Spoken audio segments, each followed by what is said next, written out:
Bom dia, boa tarde, boa noite, pessoal. Começando mais um Decolada Podcast, o seu podcast de histórias reais com empreendedores reais. E hoje temos a oportunidade de conversar com Felipe Correia, um verdadeiro desbravador do mundo do empreendedorismo, que desde o início da sua carreira participou da fundação de várias empresas, todas elas bem-sucedidas e novas boas surpresas surgindo, como a Convenix e agora com a Futuriza. Conquistou o prêmio Top 10 Fintechs da Open Startups e hoje atua ainda como empreendedor, é mentor de startups, tem uma bagagem gigantesca de conhecimento, experiências, erros e acertos e acho que muita história boa por aí. Muito. Então, Felipe, obrigado por ter aceito o convite aí para a gente conversar.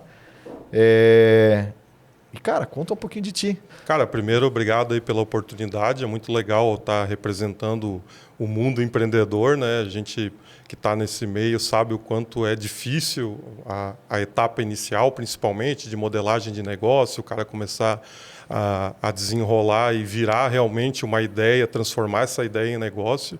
E quando a gente tem essa oportunidade, eu fico lisonjeado porque, cara, arrasta o exemplo, né? O exemplo arrasta muitas pessoas. Tem muita gente que eu conheço que tem ideia engavetada e que fica ali se enrolando e tal. E eu sempre sou daqueles que quero dar uma cutucada, tento ajudar ao máximo. Então, na medida do possível, quando eu consigo aí, sempre abro espaço para mentorar, falar com a galera. Então, esse ajudar espaço... a tirar as ideias da caixinha, do papel e fazer acontecer, né?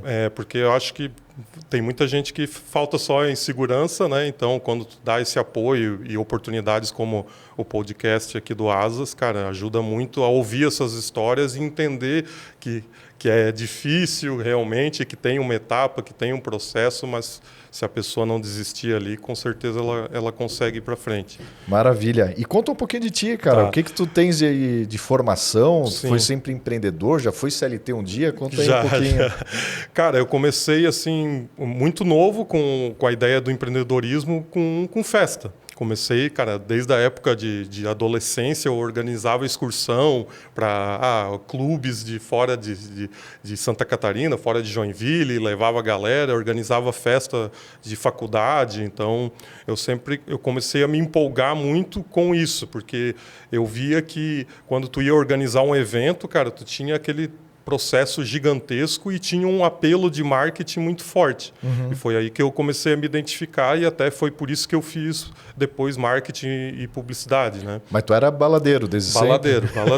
Daí sempre comecei, sempre andava em bando, fazendo Sim. bagunça. Cara, minha mãe, até hoje, ela cara, perdeu alguns cabelos, né? Daí, com a farra, tu resolveu empreender nisso, achou um nicho de mercado. Exato, cara. Eu comecei a fazer esses eventos, primeiro informalmente, eu botava os amigos, tal, fazia encontros assim menores e depois eu comecei a fazer tipo coisas maiores, assim. Então, alugar já espaços que eram maiores, a organizar festas recorrentes. Então, tinha toda uma estrutura de ir atrás de patrocínio. Então, cara, desde sempre eu tive que desenvolver esse lado até mesmo marqueteiro e de Sim. convencer a galera, porque tu vai fazer um evento, a primeira coisa é patrocínio, então tu tem que convencer a galera a botar a grana no negócio. Eu acho que isso foi o que deu o start, cara, e foi quando eu comecei a olhar assim, eu não quero estar dentro de uma empresa, eu quero ter autonomia para executar as coisas.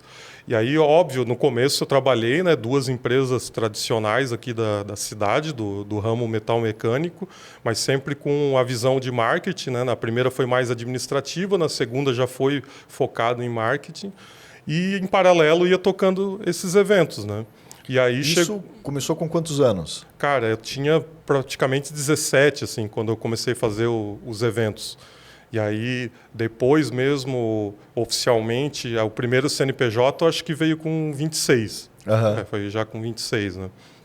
E aí, cara, comecei a organizar esses eventos e mesmo dentro das empresas que eu trabalhava, cara, eu usava as pessoas lá para, tipo, organizar as bagunças, então, happy hour, essas coisas, e acabei meio que assumindo esse papel de liderança, assim, de Sim. tipo, a galera sempre me buscar para, vamos fazer alguma coisa e tal. E aí, cara, eu comecei a desenvolver muito esse lado de marketing, né? De chamar e convencer a galera. E foi onde eu me identifiquei. Daí comecei a estudar muito mais sobre isso. E dentro da própria empresa que eu trabalhava, já era no setor de marketing, a gente meio que decidiu lá abrir uma agência. Então, cara, foi assim que a gente oficializou, que eu oficializei o primeiro CNPJ. Ah, né? tá. Isso. Mas daí tu passou praticamente 10 anos organizando festa. Isso. E daí, Cara, depois desse primeiro CNPJ, que daí te ajudou a até escolher faculdade e tudo. Isso. E depois desse primeiro CNPJ da agência, ele ainda era voltado para eventos ou já era outro segmento? Não, cara, já era mais de campanha mesmo. Então, eu comecei a aprender metodologia na faculdade, aí comecei a olhar essas questões de campanha. Pô, estavam começando a alta do digital, né? A galera querendo fazer site. E eu atendia as agências que faziam o trabalho para essa indústria. E, cara, quando vinha aqueles boletos de 40 mil, eu falava, cara, os caras não fizeram nada e ganharam 40 mil, eu quero essa porra aí. Entendeu? Então, cara, foi meio os olhos grandes, assim, nesse sentido, né? Sim. Que eu olhei e falei, pô, a gente tem que montar a nossa, cara, a gente consegue fazer isso aqui, entendeu? Como é que os caras estão ganhando tanta grana por um trabalho que praticamente a gente fez inteiro? Vocês que fazem boa parte. Fazia, pô, muita coisa e eles só lapidavam lá e ganhava grana, né? Cara, mas assim, tu veio já de uma família empreendedora? Ou Já. Como é que veio essa veia empreendedora de cara, ti? O meu pai morreu quando era pequeno, né? Eu tinha 6 meses, ele faleceu afogado, mas depois a minha mãe conheceu o meu padrasto, que hoje eu considero como pai desde pequeno, né? Que eu acho que eu tinha 6 anos quando ela casou, mais ou menos. E, cara, desde sempre esse meu pai foi empreendedor, cara. O bicho teve tudo que tu imaginar. Então, Sim. na época que ele casou com a minha mãe, ele tinha um mercadinho, daí ele trazia coisas do mercado pra gente, até foi a forma dele convencer a gente a aceitar ele como padrasto. E depois, cara, teve loja, então, cara, ele se meteu em tudo. E a minha mãe também, daí começou a trabalhar junto com ele, então os dois foram muito nesse perfil empreendedor, então... Tu desde pequeno nesse meio todo aí. Exato. Então, pô, para mim sempre foi um exemplo, assim, eu olhava eles fazendo as coisas e, cara, eu imaginava, e principalmente por essa autonomia de decidir as coisas, de ampliar, de mudar de negócio da hora para outra, né? Eu sempre olhava aquilo ali e falava, pô, isso eu gosto. Pô, e o que tu diria que dessa parte... Qual que era o nome da empresa de quando tu organizava a festa? Assim, ó? Cara, não tinha... Era um nome Tomcats, a gente chamava. Tomcats? Tomcats. Era uma homenagem de um filme que tinha uns solteirões lá, que os caras aprontavam um monte, e o nome do filme era Tomcats. Então a gente chamava de Tomcats, mas não era nem oficial, assim, porque o que a gente divulgava mesmo era o nome das festas, né, dos eventos. Si. Então não tinha uma empresa formal, mas o grupo era Tomcats. A gente chamava. Assim... tão novo, se meter com eventos, deve ter passado muito perrengue. Sim, o que tu passou de perrengue, sei lá, engraçado nesse período, e o que te ajudou a desenvolver para depois tu realmente abrir o primeiro CNPJ da agência? Que acho que já veio uma bagagem boa para, de repente, errar menos, né, na empresa mesmo formada. Cara, evento é terrível, né? Porque primeiro todo mundo fala que vai e ninguém paga, ninguém quer pagar. Na hora de cobrar, então, o primeiro desespero era sempre essa da cobrança, né? De sair coletando com a galera e tentar patrocínio. E tinha uma coisa muito engraçada que rolava, que era a expectativa no dia do evento, porque a gente organizava, mas, cara, fazia uma divulgação lá com o máximo que a gente conseguia, mas tu sempre ficava naquela expectativa de pode vir 5 pessoas ou pode vir 1000, entendeu? Então, eu sempre lembro e racho o bico desses momentos, cara, porque era o momento mais tenso, assim, que a gente ficava lá, a gente sempre tinha que chegar cedo nos eventos, primeiro, né? Isso, e ficava lá rezando, cara, para que viesse gente. Então, um olhava para a cara do outro e tipo, cara, não vai vir ninguém, manda mensagem, não sei o quê. E aí, pô, quando batia ali o horário que era de costume, tipo 11 e pouco da noite, aí começava a chegar um monte de carro, aí a gente aliviava e ali que a coisa se soltava. Mas, cara, era desespero. Todo evento era uma tensão. Sim. E fora que tem outro problema, né? A gente mora em Joinville, Santa Catarina, que deve ser uma das cidades que mais chove no Brasil. Verdade, cara. Isso Cara, era... Daí tu faz uma festa, começa a chover, sei lá, sábado à noite. A galera já não vai. Então, esse era um empecilho também, cara. Geralmente eu buscava fazer eventos sempre em lugar alternativo, assim. Tipo, um quiosque ou um lugar que nunca teve evento, uma casa que foi alugada. Então, esse era um dos motivos também, porque daí, pô, a gente contava com o clima, né? Às vezes era um espaço aberto e, cara, Joinville chove demais e acabava ferrando, né? Cara, e dinheiro nessa época? Porque tu era novo. Imagino que daí começou a aparecer um volume de grana na mão, coisas que daí tu ia ter que pagar depois de fornecedor e tudo mais. Como é que, tão novo, tu lidava com tudo isso? Passou também alguma dor de cabeça cara, nesse período? Teve muitos casos, cara, que com esse desespero inicial justamente era por conta disso, porque, cara, quando a gente montava o evento, a gente pagava ali o que dava, né, com os ingressos antecipados, com patrocínio, mas sempre tinha coisa que ainda tinha que pagar, tipo a bebida ou segurança. Então, na minha começava a noite com a conta toda fechada, isso, né? já começava devendo, entendeu? Sim. A gente ficava pensando, cara, se não vier tantas pessoas, ferrou. Então, e, cara, eu sempre levei sorte, entre aspas, porque nunca faltou, assim. Eu acho que a gente sempre conseguiu se virar. O que acontecia, na maioria dos casos, era a gente esperava que ia sobrar uma grana e que a gente ia arrebentar, né? E no fim era sempre zerado. Né? Era sempre zerado. Sempre tipo, estourou um freezer, não sei o quê, daí sobrou R$1.000, daí tinha que pagar Já o freezer. era entendeu? O lucro. Então sempre era assim. Mas, cara, na época, para mim, era irrelevante, assim, porque o que a gente queria mesmo era fazer festa. Sim. Entendeu? Então, cara, o fato de a gente estar organizando do jeito que a gente gostava de fazer, com as pessoas que a gente gostava de estar junto, então, para a gente era uma oportunidade de tipo, cara, a gente está se divertindo enquanto trabalha. E isso é um exemplo que eu uso até hoje, cara. Porque hoje, realmente, eu gosto de trabalhar num clima leve, a gente está sempre descontraindo, então... E começou com esse um aprendizado já daquele período daquela lá. época. E daí tu abriu a agência. Qual que é o nome desse primeiro CNPJ? Era da agência? Rooster, cara. Rooster. Com H.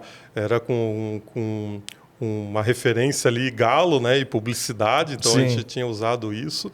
E, cara, ela surgiu justamente dentro da indústria ali. Porque daí eu tinha mais 3 amigos, né, colegas de trabalho que trabalhavam comigo ali. E a gente fazia esse atendimento para as agências externas e ficava olhando aquela grana e, vamos abrir a nossa. Então, a gente começou a meio que se encontrar informalmente com essa decisão, né? E aí, cara, foi bem engraçado, porque o setor que a gente estava de marketing de produto, ele tinha umas 8 pessoas, né? E, cara, quando a gente decidiu abrir, saiu os 4 ao mesmo tempo. Então, a gente praticamente 50% desmanchou. do time acabou. Desmanchou, cara. Foi foda, assim, a relação, mas depois foi até... A gente conseguiu superar e a indústria acabou até virando cliente nosso. Então, cara, deu tudo certo, assim, no final das contas. E daí, a Rooster durou quanto tempo? Cara, a Rooster ficou até 2015, né? E aí com os sócios, e aí depois eu continuei sozinho, mas daí eu mudei de nome, daí virou Santa Firma. Eu mudei o nome, daí porque eu não estava mais com sócios, né? A gente acabou, cara, desistindo até por conta de projetos, assim. Quem teve agência sabe como que é difícil, cara, tu ter que todo mês fechar uma quantidade de projetos. Então, eu sempre comecei a ficar antenado nessa parte de recorrência, né? Ter um produto que tivesse alguma recorrência. E a gente acabou tendo divergência nesse sentido, né? Meus sócios queriam continuar na parte de projeto normal e eu pensava sempre em criar alguma coisa específica que trouxesse essa recorrência. E aí, no fim, a gente acabou rompendo, eles foram trabalhar com outras coisas. Hoje são amigos, aí a gente sai, aí continua saindo, mas aí eu continuei sozinho atendendo os clientes que a gente tinha, né? Porque daí era uma dor tremenda. Todo mês tu começava zerado, Sim. Atrás de cliente novo para projeto avulso. Exato, cara. Sempre foi uma gangorra, assim. Isso que era o que eu mais me preocupava, assim, porque desgasta, né, o teu dia a dia. Fechava cliente stop, dava aquele ciclo e aí depois no outro mês tinha que entregar aquilo que vendeu, aí a gente parava de vender e aí no outro mês quebrava o negócio e aí ficava naquela roda gigante, né? E, cara, um fato curioso da agência, que eu gosto sempre de contar, que é legal, é que quando a gente fundou ali, a gente sempre pensava, eu estava com metodologia da faculdade, eu sempre pensava em, cara, a gente vai abrir a agência e na outra semana eu vou pegar, tipo, a Coca-Cola de cliente, entendeu? A McDonald's, era isso que a gente pensava. Porra, certeza, entendeu? E, cara, não foi bem assim. E o primeiro cliente que a gente pegou, cara, foi um cemitério. Então, eu sempre conto essa história porque, cara, imagina 4 pessoas, pô, com a metodologia de marketing na cabeça, fresquinha e querendo executar, e tu pega um desafio de um cemitério, Tá, cara. e a pergunta é, qual que é o tipo de propaganda que um cemitério usa? Exatamente, cara. Então, esse foi o desafio, porque era um cemitério que era bem bonito, assim, é um cemitério estilo jardim, né? No share, assim, da cidade, ele estava bem abaixo, tinha poucas vendas por mês, e a gente fez um trabalho bem conciso de metodologia, de rebranding, para trabalhar tudo, para que ele seja reconhecido como um cemitério realmente de luxo, de paz. Então, a gente organizava até leitura de livros lá dentro, passeios, porque era realmente... E toda essa parte de experiência vocês também faziam parte? Então, a gente pegava o marketing como um todo. A premissa até da agenda era marketing por resultado. A gente falava, eu vou fazer o teu marketing e o que der de resultado a gente ganha. Entendeu? Então, por isso que a gente ganhava por pessoa, né? que era enterrado lá. Sim. E a gente recebia. Mas daí, nessa época, beleza, tu e mais 3, 4 sócios ali, todo mundo fazia tudo. Não, cara, a gente até que tinha uma organização, assim, porque eu sempre fui mais pro lado criativo, né? Então eu cuidava das produções mesmo, de planejamento, de campanha, o que ia ser feito, e controlava os designers que a gente tinha contratado e os desenvolvedores, porque a gente começou a fazer coisa digital também, né? Aí eu tinha um outro sócio que era mais comercial, o outro era mais administrativo, então a gente tinha até uma organização. E desde o começo, assim, foi bem legal. Porque cada um já toca uma área que está mais bem desenvolvido. A gente se identificou, então, por muito tempo, até nesses 4 primeiros anos, eu nem me envolvia muito no comercial. Eu fui desenvolver o lado de negócio depois, quando eu assumi sozinho a agência. Porque daí eu virei o vendedor e aí eu comecei a bater nas portas, então... Foi bem nesse sentido. Pô, e nessa época, quando tu abriu a agência, tu tinha 26 anos? Cara, eu acho que era 23 ou 26, mais ou menos. E como é que foi começar isso? Porque, beleza, tu já teve a experiência das festas, que era mais para se divertir e ter esses benefícios da noite. Passou pelo lado CLT, né, trabalhar numa empresa tradicional, que são grandes, que tem aqui em Joinville, né, desse segmento de metal mecânico. Mas começar realmente, daí tu abrir um CNPJ, que daí vai apertando cada vez mais a responsabilidade. Daí tem o custo do CNPJ, não sei se já no começo abriu um escritório ou não. Sim, já tinha escritório. Aquele custo fixo mensal. Como foi começar a contratar, quanto tempo levou para, desde o primeiro cliente, a se estabelecer e começar a contratar funcionários, que daí começa a virar cada vez mais uma empresa e se responsabilizar por mais renda, mais funcionários, que daí tem a família deles.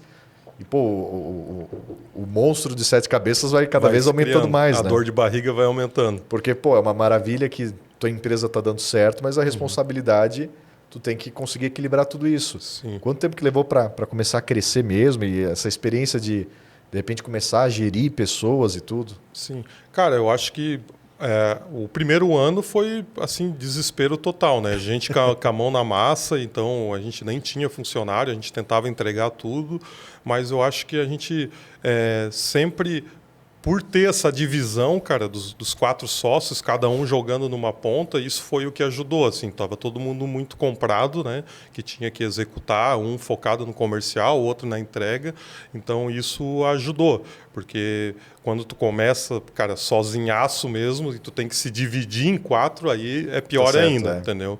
Então, nesse caso, ajudou. Mas mesmo assim, cara, a gente teve que tocar entre os sócios. A gente não tinha equipe, o salário, obviamente, não tinha, então isso foi... A gente começou a contar com a rescisão, ia dividindo ali o valor de rescisão para tirar um pouco por mês.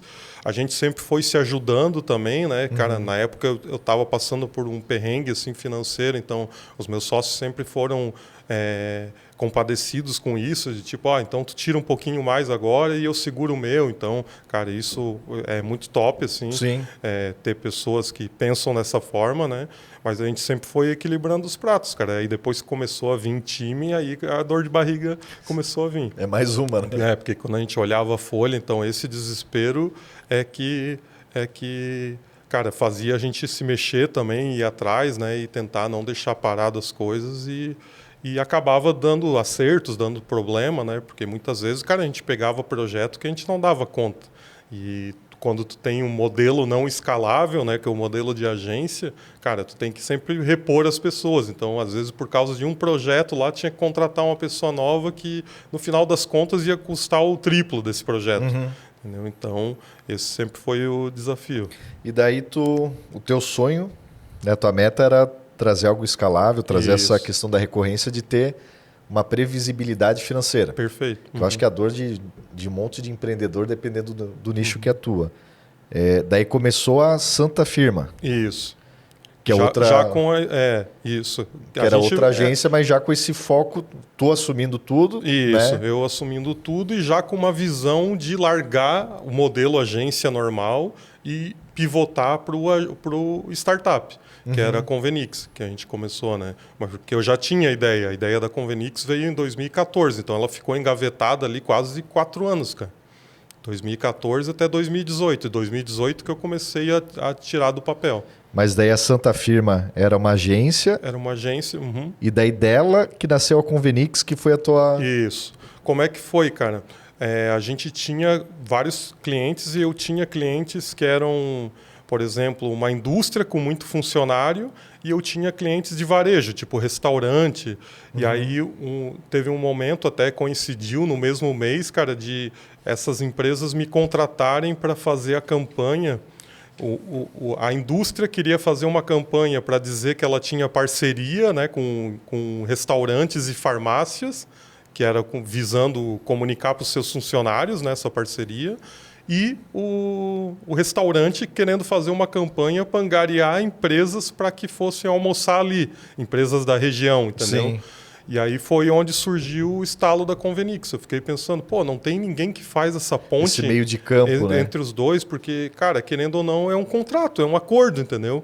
É um acordo onde o estabelecimento fica lutando para achar empresas que tenham volume lá de funcionários e a empresa fica tentando, o RH, né, na pessoa do encontrar RH. benefício. Isso, benefício, parcerias, descontos. Então, aí surgiu a ideia mesmo do Convenix. Mas isso ficou daí 4 anos ainda engavetado.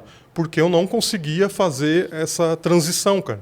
Então, eu tinha até o PowerPoint, já tinha tudo meio que estabelecido, mas eu sempre ficava pensando, cara, como que eu vou fazer essa transição sem passar fome? Sim. Entendeu? Porque era o que eu tinha, o meu sustento era da agência.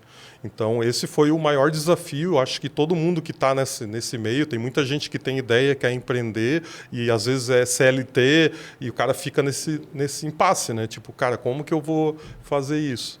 E aí, cara, a coragem veio quando eu comecei a entender esse modelo de startup, de financiamento de startup.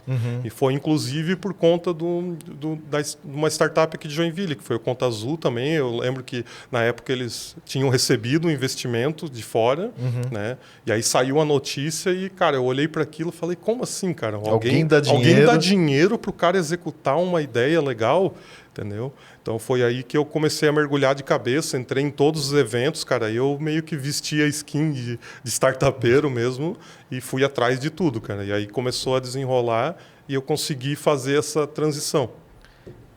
E tu trouxe um ponto que é bem importante. É justamente, né, como identificar o momento, que eu acho que a maioria dos sonhos ou dos projetos não saem do papel justamente por esse impasse, né? Sou CLT... Tenho aqui, tô tranquilo, tenho meu salário, posso não estar totalmente confortável e satisfeito, mas tenho a minha garantia, a minha estabilidade. Ou eu já tenho uma outra empresa que está performando legal, me sustento, até onde vale eu arriscar tudo isso por um novo projeto? O que além de tiver essa questão dos fundos de investimento para startups, o que mais que te fez? Porque imagino que não foi só isso. Deve ter mais um empurrãozinho de, cara, vou me jogar literalmente desse precipício confiando que essa corda do bungee jump vai me segurar mesmo. Qual que foi o estalo? Não sei, teve mais pessoas te apoiando? Teve, cara. Primeiro, assim, eu acho que o primeiro estalo foi acreditar de fato no negócio. Eu acreditava muito que a Convenix ia dar certo, que era um modelo, porque, cara, o modelo de convênio, ele vem lá de 1940, é antigo, já acontece, só faltava alguém para organizar isso, entendeu? Sim. Então, era um negócio que já existia, que tinha demanda, então eu já usei nas empresas que eu trabalhei, já comprei com débito em folha, comprava em lugares que dava desconto porque eu trabalhava lá, então... Sim. Eu peguei esse modelo e eu acreditava muito que alguém organizando isso daria certo, né? E o segundo, obviamente, foi a minha esposa, cara. Que se não fosse ela, assim, tipo, dar o apoio no sentido de, cara, vai, eu acredito. Ela, na época, estava trabalhando CLT, então foi, tipo assim, a segurança de 2 meses inicial, porque depois ela se empolgou demais e veio trabalhar comigo, entendeu? Pulou do precipício junto, mas foi o empurrão, assim, de tipo, cara, vai, porque eu sei que vai dar certo. Então, eu falava muito com família, com conhecidos, né? Tinha muita gente que tinha negócio, então eu... sem ter ainda as metodologias de startup, eu consegui ir validando, né? Fui conversando com pessoas e até investidores que eu já tinha conseguido abertura e eu vi uma receptividade deles, entendeu? Eu sabia que era difícil, porque eles esperavam que o negócio teria que ter uma certa atração, mas eu acreditei e falava, cara, vai dar certo. Então, mas a única coisa que precisa é foco. Eu preciso largar a agência, eu tenho que ter foco. E aí foi o gatilho, assim. E daí nasceu a Convenix, que foi o teu terceiro CNPJ já. Isso, terceiro CNPJ. E como foi o dia 1 da Convenix? Digamos, abandonei tudo, agora estou, sei lá, desempregado e fundando uma nova empresa. Cara, foi muito engraçado, assim, porque eu já tinha ideia de formalizar, mas estava ali meio que me enrolando, né? E aí a minha sogra era cabeleireira, e aí ela ela atendia uma empresa, uma dona de uma empresa que tinha uns 100 funcionários, assim, e a dona queria fazer parceria com ela ali no salão, para os funcionários virem ali para ter desconto. E aí o que aconteceu, cara? A minha sogra meio que vendeu o futuro. Tipo, ela sabia que eu estava com a ideia, que estava na porta para lançar, e ela falou, o meu genro tem uma empresa que faz essas parcerias de convênio e tal. E aí ela que meio que também me empurrou assim para formalizar. E aí o que aconteceu, cara? Ela vendeu que o negócio já estava acontecendo, e aí essa empresa procurou já pedindo contrato, me manda o contrato, e eu não tinha nada, tipo assim, de marca, nome. Então, basicamente, cara, numa semana, a minha esposa é advogada, né? Tive que passar para ela criar o contrato, fiz a marca, fiz um site, tudo em uma semana para tipo voltar para essa pessoa, tipo, tá aqui, existe a empresa, essa empresa existe, e aí eles fecharam a primeira parceria. Que loucura. Então, geralmente o pessoal odeia a sogra, né? Exatamente. Então, às vezes, acho que a dica principal pro empreendedor que vai assistir é... Cara, às vezes dá uma chance para a sogra que ela pode te ajudar. Sim. Pô, e a minha sogra é demais, cara. Sempre foi muito empreendedora também. Pô, tem salão há quase 40 anos. Sim. Então, ela viu na hora, ela sabia da história, porque eu sempre acabava comentando o que eu queria fazer. E aí ela deu aquele empurrão assim de tipo, tá aqui, vai lá, fecha com ele que ele resolve isso para ti. Tá, mas a Convenix, ela era um sistema. No começo não tinha. Cara, ela começou informalmente, assim, como uma assessoria de parcerias, entendeu? Tanto que o primeiro instrumento de transação que a gente teve era um bloquinho como se fosse um cheque. A gente tinha um cheque que a gente deixava nos estabelecimentos, aí o funcionário ia lá, fazia o serviço e ele assinava ali, e aí a gente passava recolhendo todos esses cheques na cidade e aí mandava para o RH descontar em folha, entendeu? Então foi assim que começou. A gente ficou por 6 meses, cara. A minha esposa era que fazia essa trilha ali. A rota recolhendo cheque. A rota em todos os estabelecimentos. Era sempre no momento de corte da folha, ali perto do dia 20, né? A gente tinha um momento de corte e ela passava recolhendo, a gente mandava para o RH, descontava em folha e aí a gente recebia e pagava os estabelecimentos. Então a gente era meio que um banco informal ali, né? Porque a gente transacionava, recebia esse dinheiro e repassava. Tá, e como que tu monetizava com isso? Eu ganhava do estabelecimento, cara. Então, acho que esse foi um dos segredos, assim, né, também. Porque o RH sempre queria colocar benefício, mas batia na questão de custo. Por mais que tu cobrasse lá, R$ 1 por funcionário. Pô, se a empresa tem um volume alto de funcionário, ele não consegue, ou precisa da bênção da diretoria e acaba criando aqueles atritos, né? Então, o modelo que funcionou foi o estabelecimento pagava uma comissão da transação que a gente gerava para ele. Entendeu?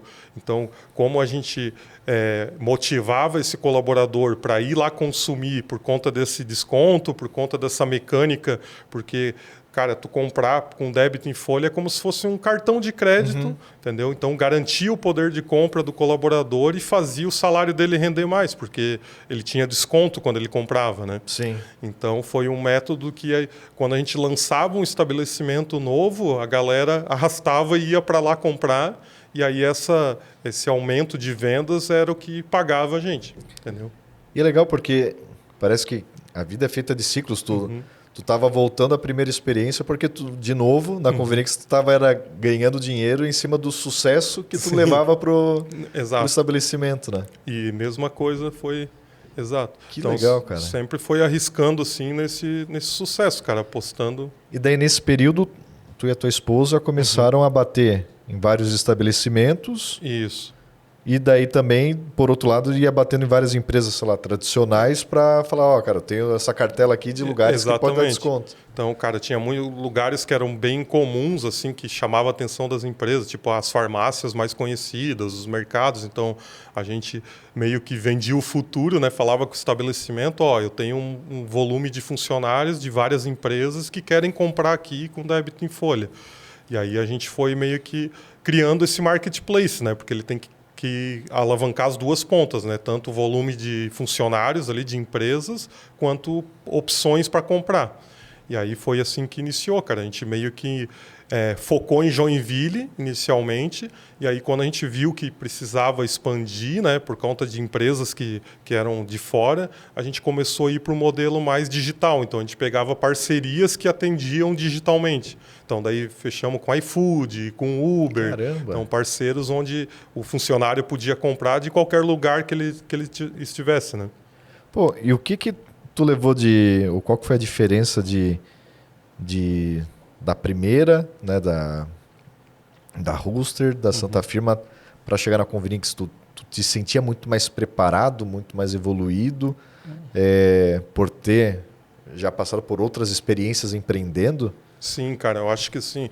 Primeiro, tem uma receita de bolo, óbvio que cada negócio é um negócio, muda completamente, mas tem uma receita de bolo e, cara, eu sempre acreditei nisso, que era essa parte de promover o negócio, de estar na vitrine, para fazer muito network. Então, isso foi um aprendizado lá desde o começo e desde a época já de festa, e que eu levei, então, fazia com que o negócio que eu começasse, ele nunca começava no zero, entendeu? Então, eu sempre tentava trabalhar uma ideia atrativa e arrastar ali o meu networking ou promover, cara, pelo menos no início, de forma bem intensa, para que a coisa se desenrolasse, porque esse momento inicial é muito importante.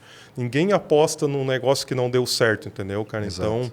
Então, o cara que é empreendedor, ele tem que pensar nisso, ele tem que dar a cara a tapa, e por isso que até hoje tem modelos ali que o founder lidera o crescimento. Então, o caso da CIMED, o caso da Havan, lá, a galera que tem. Por quê? Porque está muito conectado. Eu sempre fui lá, o Felipe da Rooster, o Felipe da Santa Firma, o Felipe da Convenix e agora o Felipe da Futuriza. Tu era o influenciador das suas próprias empresas. Exato, né? Exato. Então, essa parte sempre foi muito importante e, cara, eu sempre comecei com isso. Então, acho que isso é uma dica, assim, né? Sim. Importante. Pô, e sociedade? Porque nas outras empresas tu teve sócio. Sócio sociedade é tipo um casamento, né? Na Convenix tu teve literalmente um casamento com a sociedade, porque a tua esposa virou a tua sócia. Como que é lidar com isso? Porque equilibrar, né, a vida profissional, a vida pessoal, ainda mais no início de uma empresa, que imagino que é uma loucura gigantesca. Como que foi lidar com essa experiência?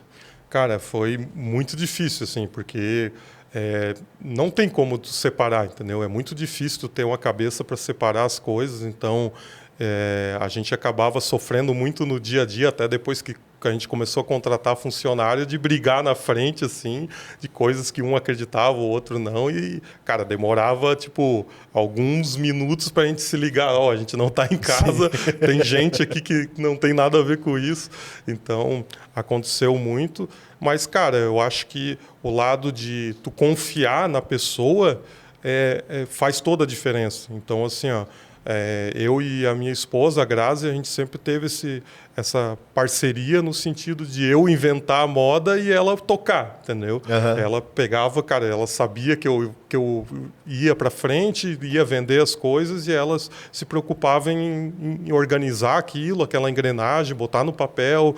Então, eu acho que isso foi o que funcionou, assim, eu ter a confiança de eu saber que eu podia abrir qualquer porta e que eu tinha alguém lá que ia dar o sangue, entendeu? Se precisasse virar à noite, final de semana, então esse foi sempre um motivo assim que, cara, me deixava orgulhoso e fazia eu seguir, entendeu? Sim. Então, eu nunca precisei olhar para trás e falar, pô, será que ela vai entregar? Será que cara, ela tá correndo junto? Era enxada e abrindo picada e, cara, sabendo que tinha alguém lá para conciliar as coisas. Que legal, que legal.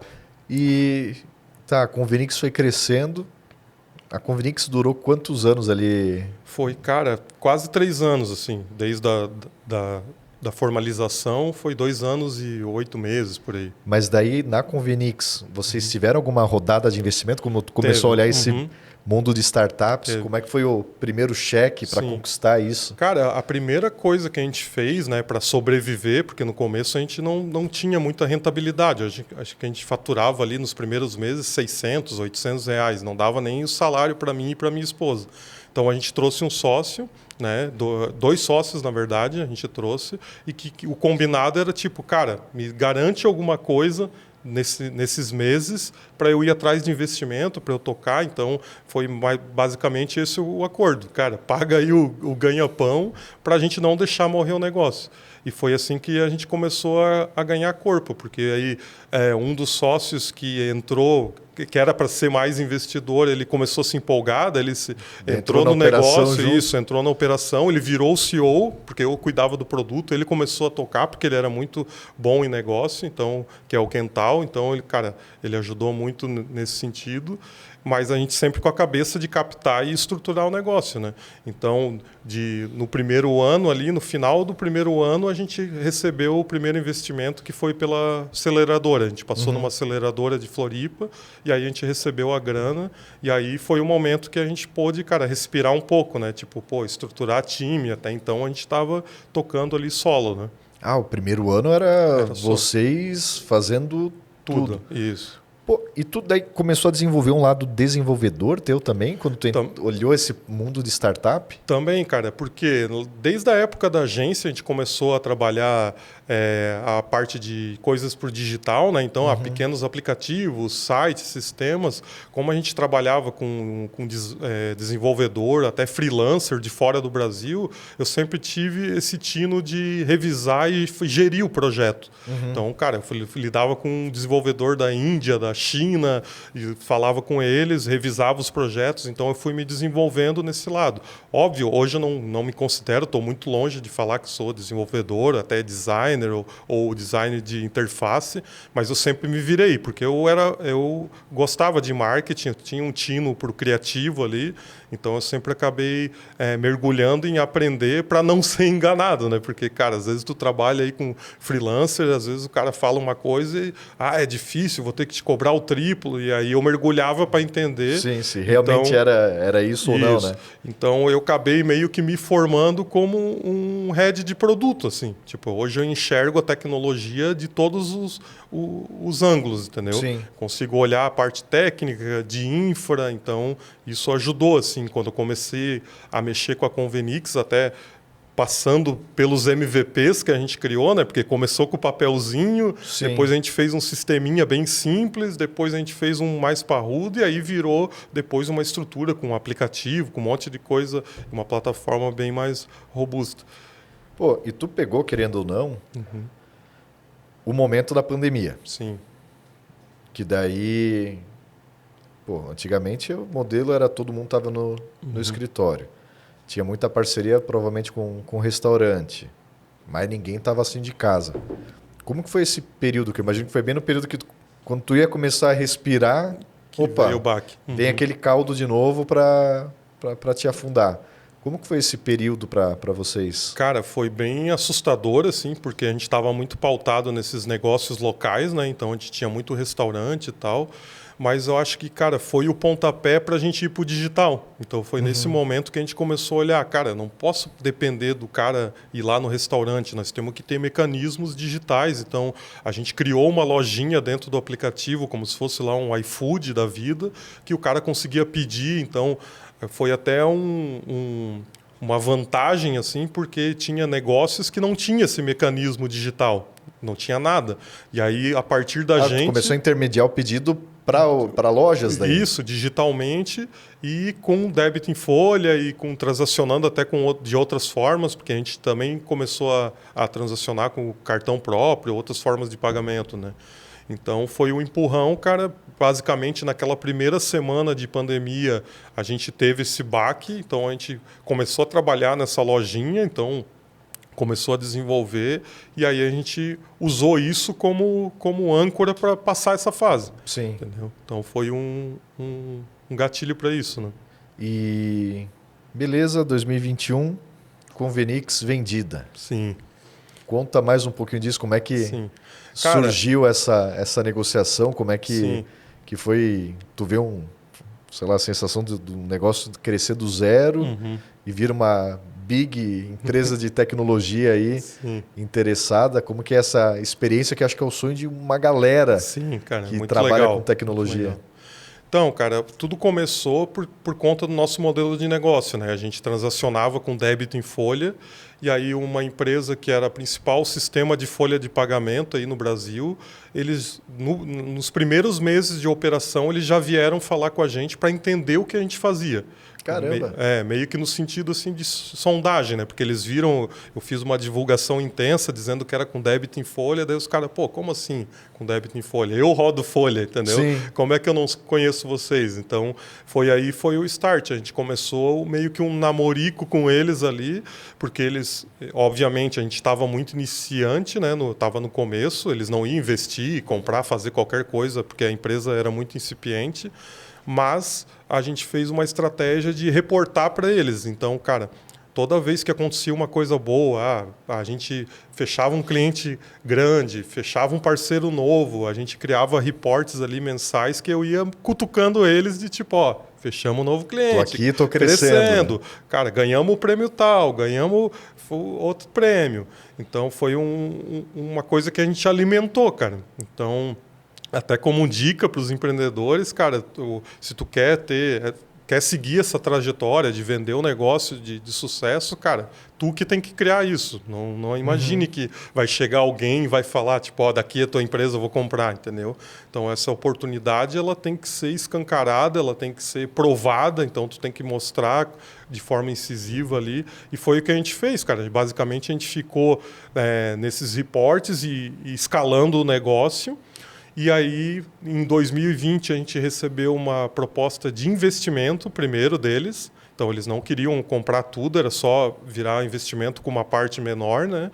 E aí a gente não gostou. A gente falou, porra, cara, muito pouco. A gente estava já fazendo um novo processo de captação que era bem maior, mais atrativo, né? E a gente negou e continuou escalando. E aí, cara, começou a acontecer coisas assim que chamavam muita atenção. A gente, pegar empresas com 6 mil funcionários, fechar parceria com Samsung, com Uber, daí a gente ganhou o prêmio Top 10 Fintechs, né? Que, deu um estardalhaço. Então, aquele momento, acho que do prêmio foi o gatilho daí de eles virem com a proposta de compra. Porque daí no final de 2020 a gente mandou para eles, ganhamos o prêmio de Top Fintechs. E aí eles vieram, se for vender tudo a empresa, vocês vendem? E aí a gente começou a negociação, cara, que durou 6 meses. Então foi de final de 2020 até junho de 2021.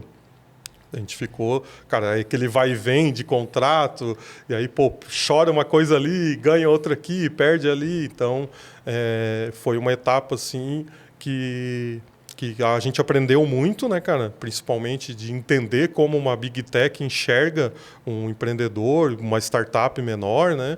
E principalmente com aquela euforia de tipo, cara, vai rolar, vai vir o Pixão. E, cara, quando entrou o Pixão, foi muito feliz, assim, porque a gente tinha muitas pendências até, pô, eu tinha coisas pessoais de construir casa que eu não tinha, tava morando com meu sogro, então, cara, aquele momento, quando a grana caiu, pô, deu para se estruturar e foi, cara, muito legal, assim, tipo, um sentimento de libertação, tá ligado? Sim. Então, E, porra, Felipe, é muito louco, porque assim, tu é um ponto fora da curva, né?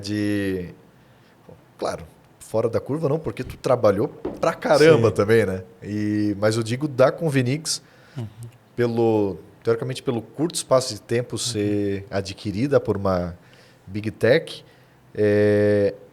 isso é sensacional. Geralmente tu pega a empresa que trabalha anos e anos e anos e pode morrer na praia e tal. E qual que é como que eu posso perguntar isso? Nos teus melhores sonhos, tu imaginava que um dia isso ia acontecer, criar uma empresa num espaço de, sei lá, 3 anos, praticamente, ser adquirida por uma Big Tech? Não, cara, pior que não. Eu não.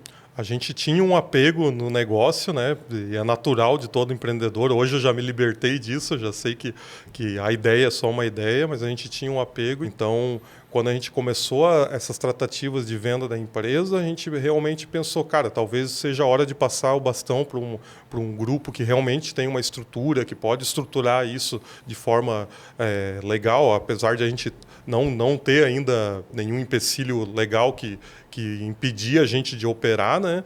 Mas a gente pensava que, cara, uma hora ou outra a gente tem que formalizar, porque está passando muita grana, a gente está transicionando muita coisa. Então, eu acho que foi muito disso, né? De a gente equilibrar o pensamento de, cara, eu continuar e ter um risco, talvez, de acontecer alguma coisa pior, né?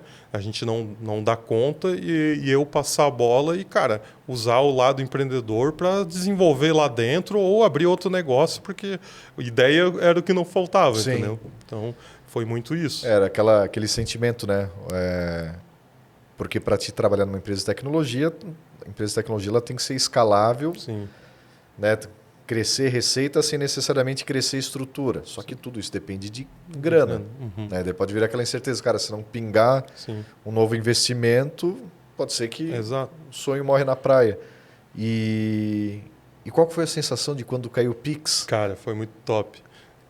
É uma libertação, assim, cara, parece porque deve ser 6 meses de negociação, extremamente muito tempo, tenso. Né? Muito estressante. Então, cara, a todo momento tu acha que vai melar a negociação. Então, isso é o pior de tudo, dor de barriga durante 6 meses, né? Porque, cara, qualquer coisa a gente sabia que não podia ceder demais, mas quando a gente pedia alguma coisa a mais, tu ficava, pô, eles poderiam recuar, os caras vão recuar e a gente, pô, e agora e tal. Então, mas aí quando saiu o negócio, cara, eu até agradeço muito o meu sócio, o Quental, porque ele foi muito top nessa negociação. Então, ele é um cara que foi bem incisivo nesses pedidos. Talvez eu teria cedido um monte de coisa e ele foi o famoso chato ali. E, cara, e foi uma negociação daí bem legal. E quando saiu, obviamente, cara, foi muito bom, tanto para a empresa, para a gente pessoalmente e até para o time, né, cara? Porque, pô, a gente pôde, com essa transição, dar uma estrutura melhor para eles. Então, o time todo foi incorporado nessa estrutura. Isso. Tinha gente que era estagiário e foi contratado CLT, com benefício. A gente não tinha nem benefício, né? Era uma empresa de benefício que só tinha o Convenix de benefício. Então, cara, foi um momento assim que foi legal esse todo, né? O todo foi muito legal. Cara, e como é que foi? Porque daí tu ficou um tempo dentro dessa operação também. Daí como é que é a experiência de digamos, virar meio que funcionário dentro da própria empresa, dentro de uma outra operação? Exato. Como é que é essa experiência que quando uma empresa de tecnologia é adquirida por uma outra operação, tu tem que ficar um tempo até fazer o repasse, fazer a saída, entregas de resultados. Como que é esse período aí que imagino que seja mais um período de ansiedade de, cara, tenho que conseguir entregar isso daqui para dar tudo certo. Sim, cara, para mim foi muito difícil. Eu acho que foi assim, eu sofri bastante, talvez até mais do que do período de empreendedor, porque uma coisa que eu sempre prezei foi essa autonomia. Tipo, eu tomava as decisões de manhã, cara, à tarde eu já estava executando, entendeu? Então, foi sempre assim que era o meu método de trabalho. E aí, obviamente, quando tu entra numa corporação grande, cara, tem milhares de processos, milhares de pessoas, um decide uma coisa, o outro outra. Então, foi muito difícil, assim, porque a gente tinha um plano a executar, né? E combinado com a empresa, mas na prática era muito atrito para tu fazer acontecer as coisas. Então, eu acabava me frustrando bastante, assim. Tanto que na ideia inicial eu tinha na cabeça e tinha até oportunidade de ficar lá, continuar, né, como gestor lá dentro da empresa, mas quando eu senti que não teria essa autonomia, cara, já foi meio que jogar a toalha, assim, no sentido de, cara, beleza, eu vou cumprir aqui o que a gente combinou, todo o processo de repasse, vou entregar tudo que a gente combinou, mas realmente Depois não é aqui disso, que eu não quero estar aqui. Não pertenço a isso. Isso, não quero. Então, foi muito bom, cara, para aprender coisas de estruturação, de metodologia, porque, obviamente, na Convenix a gente não tinha. Quando tu entra numa empresa, tu aprende. Então, aprendi muito. Foi 2 anos bem intensos, assim. Mas eu tava com aquela cabeça de, cara, não vejo a hora de acabar para abrir... Tu ficou 2 anos 2 dentro anos. da... 2 anos. Isso. Foi de junho de 21 até dezembro do ano passado. De 23. Caramba!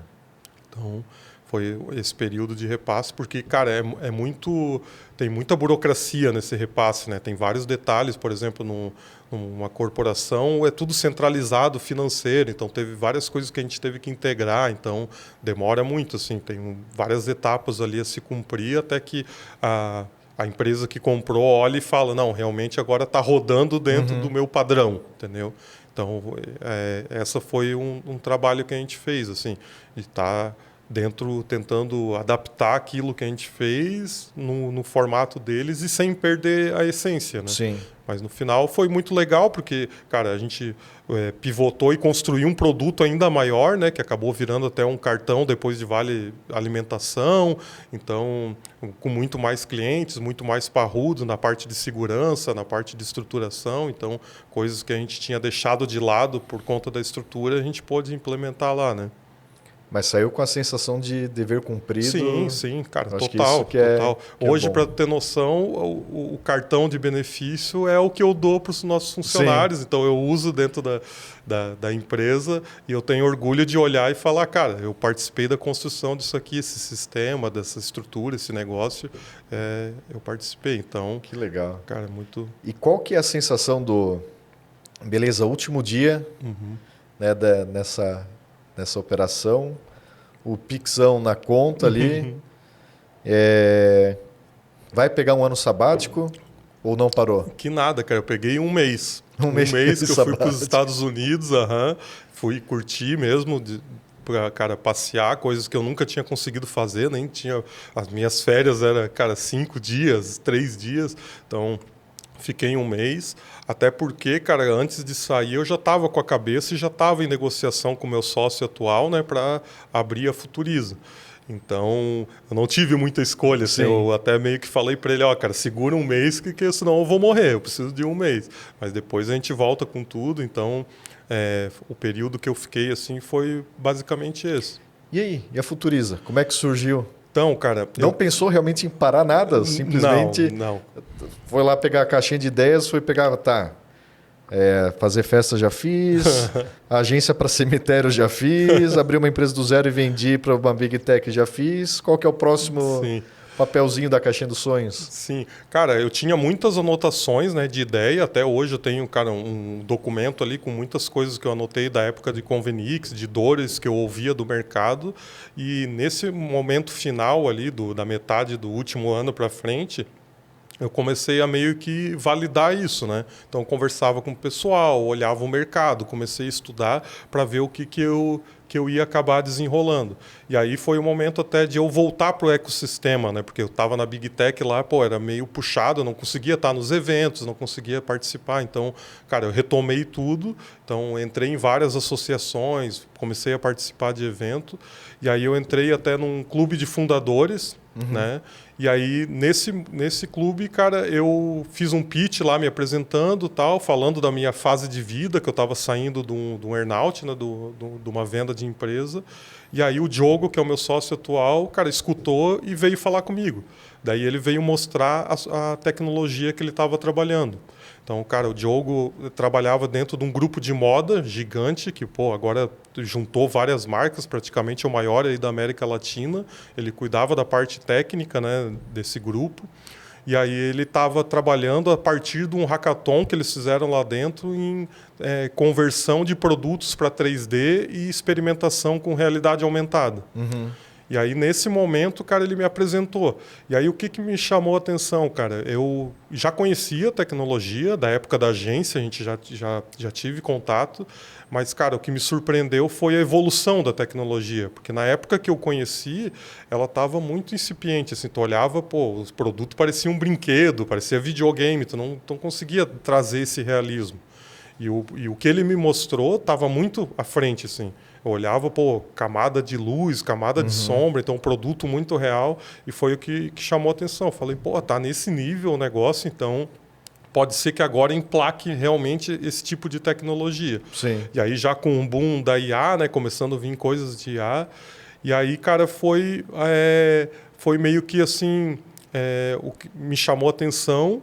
Eu balizei com todas as ideias que eu tinha ali, né, tanto de mercado, de como executar, por onde começar, e aí acabei decidindo, falei, cara, varejo é o que eu gosto, lidar com marcas desse tipo, é uma tecnologia inovadora e disruptiva, então eu quis me desafiar nela, cara, até pelo potencial de ser global, assim.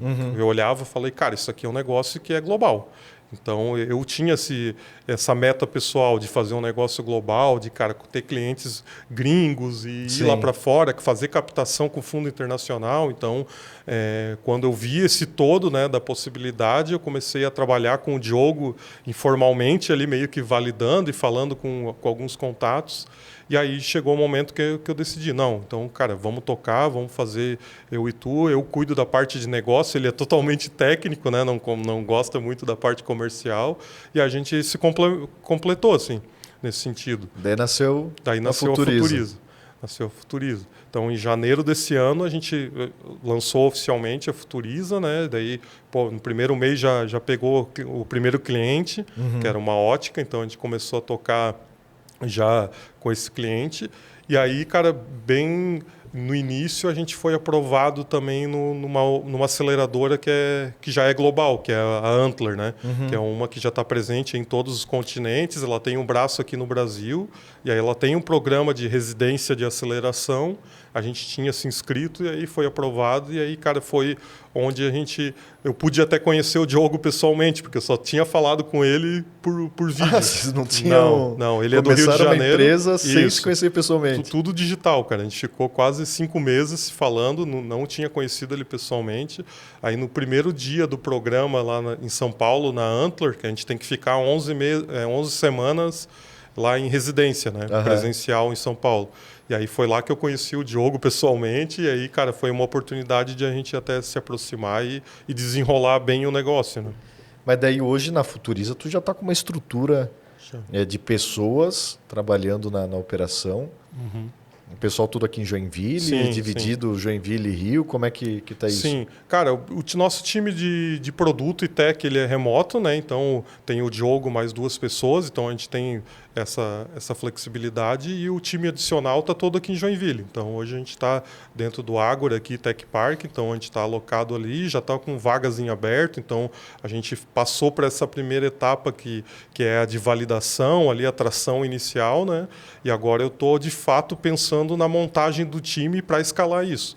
Então, a gente está até com a meta de ano que vem já pegar clientes internacionais. Então, eu estou justamente nessa fase de estruturação dos setores. Sim. Cara, hoje todo mundo ainda faz tudo, né? A gente está, eu acho que com 10 pessoas no total. Então todo mundo faz tudo, mas eu já estou identificando as pessoas que a gente vai considerar ali de liderança e ir alocando para daí formar o time, os setores e ter uma estrutura realmente que possa globalizar, né? E como é que é começar agora uma empresa nesse momento? Né? Vamos lá, com uma tranquilidade financeira, com uma experiência gigantesca, com o nome conhecido no mercado. Né? Tu pode falar, cara, eu sou o Felipe que tive tal, Sim. e vendi a minha outra empresa para essa daqui. Então, assim, tu tem um passado bom e uma experiência, uma robustez de entrega de resultado excelente. Como é que é agora começar do zero, mas sem estar literalmente no zero, né? Cara, como eu falei que os negócios eu começava no 1, eu acredito que a Futuriza eu comecei no 2, tá? Porque ela realmente ela tem uma ideia disruptiva que chama atenção, tem todo o trabalho que eu considero como receita de bolo para botar na vitrine o negócio, tem o amparo agora de investidores, então realmente faz toda a diferença. Mas eu sempre digo, cara, cada negócio é um negócio. Então, tu pode derrapar numa coisa que tu não imaginava. Por exemplo, agora eu estou com muitos clientes do segmento de moda, indústria da moda. Cara, eu não conheço nada de moda. Tive que aprender do zero. Entendeu? Caimento de peça, tipo de roupa. Então, como a gente faz a digitalização desses produtos, né? Tive que aprender muita coisa. Então, sempre tem essa particularidade, mas o legal é que, cara, esse histórico, essa autoridade que eu construí arrasta pessoas boas, entendeu? Então, na minha vida sempre passou muitas pessoas que me ajudaram, que acreditaram em mim e que hoje elas sabem que, cara, vou com esse cara porque ele faz acontecer. E eu me dedico todo dia a isso, cara. Sempre pensando, tipo, cara, como melhorar a estrutura do time, como garantir que o negócio realmente vai acontecer o que a gente está falando, não deixar o negócio patinar, né? Porque a pior coisa, cara, é tu deixar o negócio esfriar. Então, esse início é muito intenso. Todo dia, cara, tu tem que... Se tu não terminar o dia com um sentimento assim de, cara, o que eu ganhei hoje, o que aconteceu de top hoje, se tu não tiver um marco no teu dia, cara, jogou fora, entendeu? Sim. Nesse momento. Tem que ter, a gente fechou o cliente tal, ou apresentamos para tal investidor. Que nesse começo, todo dia tu consegue fazer uma grande entrega de alguma frente, né? Exato. Cara, e isso é muito importante. Essas entregas, assim, a consistência dessas entregas, se tu sentir que, não aconteceu nada numa semana, cara, é um retrocesso de 5 semanas, entendeu? Então, eu sempre fui muito pautado nisso e eu tento trabalhar o time, a cultura interna da galera para pensar nisso. Tanto que hoje eu dou autonomia total, cara, para eles, cara, tomem as decisões, se tu esbarrar em alguma coisa ou patinar, eu vou estar lá para te ajudar. Entendeu? Mas eu não quero que o negócio pare. Toma a decisão, na pior das hipóteses, cara, eu vou te resgatar. Então, eu tento trabalhar muito essa cultura assim, com o time e é o que eu quero construir para Futuriza, que eu sei que vai ser muito maior a nível de time. Sim. O que a gente quer fazer é muito, muito grande. Então, eu estou estruturando todo mundo a cabeça desde o começo, toda a parte de marketing, a comunicação, o posicionamento. Porque já pensando no global. Isso. Tu que agora não tem limite, né? Exato. Tu tem que vestir essa skin desde o dia zero. Entendeu? Então, isso eu tenho feito e, cara, tentando arrastar o máximo de pessoas possível pro meu lado. Né? E tu também está sendo mentor de startups. O que te deu esse estado de pegar essa tua experiência para ajudar os outros aí? Como está sendo isso também Cara, além de estar com outra startup nova, que toma um tempo gigantesco, fazer essa parte de mentoria? Cara, é muito give back mesmo, porque quando eu iniciei no Convenix, eu entrei numa incubadora, cara, as primeiras semanas foi de sugar a informação. Então, eu bati em todas as startups, eu falei com todos os founders e teve muita gente que me ajudou. Então, cara, fui muito ajudado no sentido de entender como que era esse esquema de startup, esse negócio de investimento, de cap table. Cara, não sabia nada. Entendeu? Fazia uma apresentação na louca e fui aprendendo muito com os outros founders. Então, cara, no momento que eu senti que eu podia colaborar com o ecossistema nesse sentido, cara, total. Hoje eu tento dividir o máximo a agenda para estar sempre aberto, porque, cara, se eu ajudar, eu sei que vai vir uma retribuição, entendeu? Esse cara vai ter um conhecido, vai ter um cliente, então vai vir. Então, esse networking é muito importante e tá posicionado de uma forma aberta para crescer o ecossistema é o que faz trazer investimento, é que faz o holofote virar para isso, entendeu? Querendo ou não, esse networking foi o que te apresentou para o teu novo sócio para surgir a Futuriza. Exato. Então, cara, isso é uma coisa que eu tenho que dar lá o 1030% para fazer acontecer, cara, porque é muito importante. Qualquer ajuda que eu consigo dar, assim, eu tento ao máximo, porque eu sei que vai ter uma retribuição e o ecossistema vai crescer como um todo, e até porque eu tenho ainda o sonho de criar uma aceleradora, fazer investimento, então a Futuriza é meio que um caminho para isso. Sim. Então eu quero crescer ela, óbvio, vai chegar o momento de vender também. Eu espero que muito maior do que eu vendi a primeira, para que eu possa retribuir ainda mais, investindo em outras startups, ajudando a galera nessa estruturação inicial, que eu sei que é o mais complicado. Né? Que legal. Tu já respondeu a minha próxima pergunta, que era justamente o que tu ia trazer de propósito, de próximos passos. E legal essa ideia do give back, né? De querer apoiar essas outras empresas e de pensar nesse lado de aceleradora e tudo. Sim. Então, realmente, acho que a última coisa que tu tá pensando é em parar ou botar o pé no freio, né? Não, cara, eu gosto muito dessa parte de ideação, de modelagem de negócio, então eu sei que vai chegar um momento na Futuriza que eu vou estar me coçando para me envolver em outra coisa. Em algum outro projeto novo. E o fato do propósito de criar acelerador, investir, é justamente eu poder ajudar e dar pitaco com as minhas ideias e aprender muito também de novos modelos de negócios. Pô, tem coisas hoje que eu absorvo do segmento agro, do segmento de saúde. Então, cara, essa troca é muito rica. E ter a oportunidade de achar outros Filipes aí pelo Brasil e poder dar esse apoio que lá no começo, para mim, foi sofrido de achar, cara, é o que eu quero, assim. Tipo, eu sei que tem muitos por aí, entendeu? Tem muitos que precisam desse empurrãozinho, cara, no mínimo essa estrutura, assim, cara, arrisca, vai que eu te dou um apoio aqui. Então, estruturar algo nesse sentido, para mim, cara, é meta de vida, assim, eu quero fazer. A gente olhando o Felipe hoje, tirando o lado profissional, cara, no pessoal, o que tu quer fazer, agora que já está, digamos, com a vida mais organizada, né? Tu passou muito tempo correndo ali, agora a vida organizou. Pô, mais uma empresa de sucesso vindo. Do lado pessoal aí, o que tu olha e até o que tu... Trazendo para o lado pessoal também, para quem nos assiste, pô, o que tu aprendeu nisso tudo? Porque eu acho que tudo que tu passou não te muda só como empreendedor, mas como pessoa mesmo, né? O que daria de sugestão para o pessoal que quer começar a empreender, de forma de agir, do que tu aprendeu e os próximos passos, do que assim, porra, um outro sonho que tu quer tocar assim de projeto pessoal? Sim. Cara, de projeto pessoal, eu sou muito curioso, então tenho muito sonho de viajar e conhecer, até meio atrelado ao profissional, né? Porque, cara, tem muitos ecossistemas no mundo de startup, de inovação, então eu quero conciliar isso de poder viajar, conhecer e, obviamente, cara, desfrutar também, né? Pô, abrir a mente. Então, isso é uma coisa pessoal que é muito importante. Obviamente, ter família também, ter filho, cara, passar um pouco desse conhecimento e, principalmente, essa postura de comportamento, de ajudar os outros. Então, isso também é um objetivo.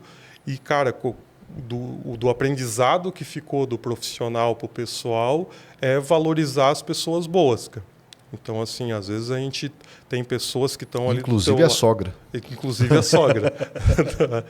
Inclusive a sogra. Porque, cara, é muito importante, tipo, tu retribuir quando as pessoas confiam em ti, tu dá essa autonomia para a pessoa, cara, se desenvolver. E quando tu vê que ela tá comprada, ela tá contigo realmente, cara, ela é de confiança, tu tem que valorizar de alguma forma.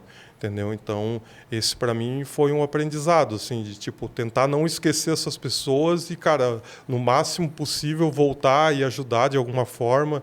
Eu sei que quando tu tem, por exemplo, cara, tu passa por muitos negócios, muitas pessoas, é difícil tu conciliar e lembrar de todo mundo, mas, cara, eu tento ao máximo.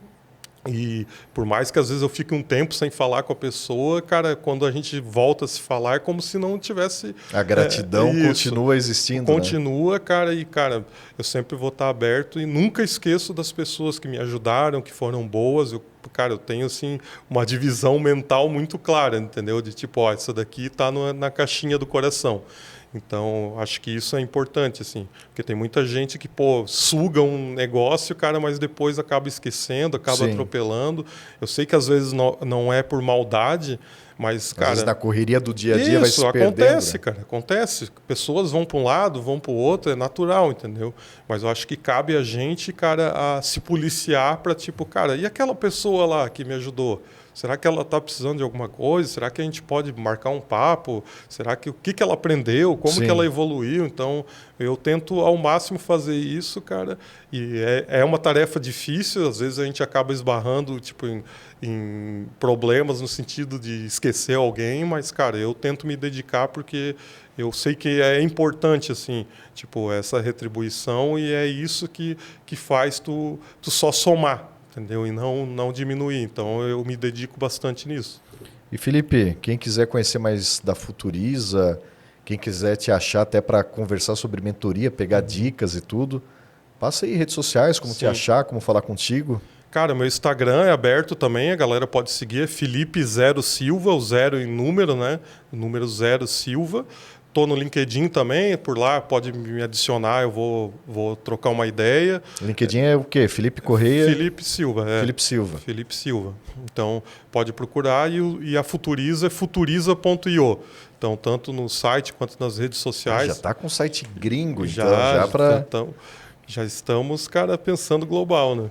Coisa boa.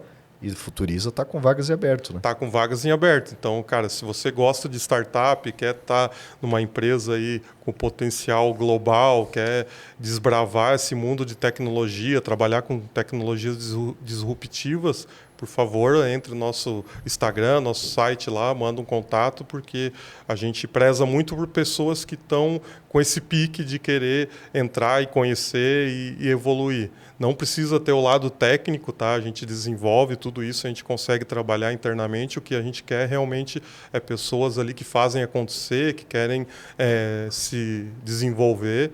E, cara, pode contar ali, mandar um recado que a gente vai ter muitas vagas aí ainda. Maravilha. Felipe, obrigado pelo bate-papo, obrigado por ter aceito o convite. Baita história. Legal, Conhecia alguns pontos ali que o povo comenta das histórias de sucesso, mas sensacional essa vontade de não parar. E obrigado a você que nos acompanhou até aqui. Né? Curta, comente, compartilhe esse vídeo, essa história aqui. Entenda os aprendizados e toda a trajetória do Felipe, tire proveito disso tudo.